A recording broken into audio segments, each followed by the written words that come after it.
বিশ্বকাপে না থেকেও সুনাম কুড়িয়েছে লাল সবুজের বাংলাদেশ। মাঠে খেলতে না পারলেও মাঠের বাইরে বাংলাদেশকে সফলভাবে প্রতিনিধিত্ব করে ফিফার নজর কেড়েছে বাংলাদেশের এক ঝাঁক তরুণ তরুণী। বিশ্বকাপ ফুটবলে শুধু বাংলাদেশই নয়, গোটা বিশ্বের বিভিন্ন দেশ থেকেই ভলান্টিয়াররা যুক্ত হন ফুটবলের এই মহাযজ্ঞে।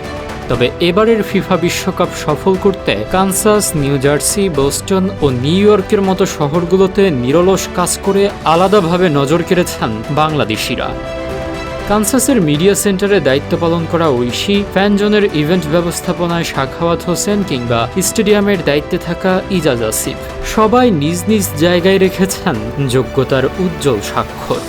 নিউ ইয়র্ক বিমানবন্দরে থাকা এক বাংলাদেশি ভলান্টিয়ার তো ফরাসি তারকা এমবাপ্পের বাবার সঙ্গেও দেখা করার সুযোগ পেয়েছেন। ভলান্টিয়ার হিসেবে কাজ করার স্বীকৃতি স্বরূপ তারা পেয়েছেন ফিফার অফিসিয়াল ইউনিফর্ম, আকর্ষণীয় বিশেষ পুরস্কার, ডিউটির সময় খাবার, ভলান্টিয়ার সার্টিফিকেট এবং নতুন দক্ষতা শেখার দারুণ সব সুযোগ। পাশাপাশি তৈরি হচ্ছে সারা জীবনের জন্য চমৎকার এক অভিজ্ঞতা ও নানা দেশের মানুষের সাথে নতুন বন্ধুত্ব।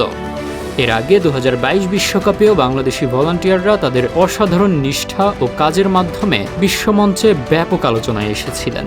সেই সফলতার ধারাবাহিকতা বজায় রেখে এবারের আসরেও লাল সবুজের তরুণ তরুণীরা প্রমাণ করেছেন আন্তর্জাতিক ইভেন্ট ব্যবস্থাপনায় তারা দারুণ দক্ষ এবং বিশ্বমানের ভূমিকা রাখতে পুরোপুরি সক্ষম।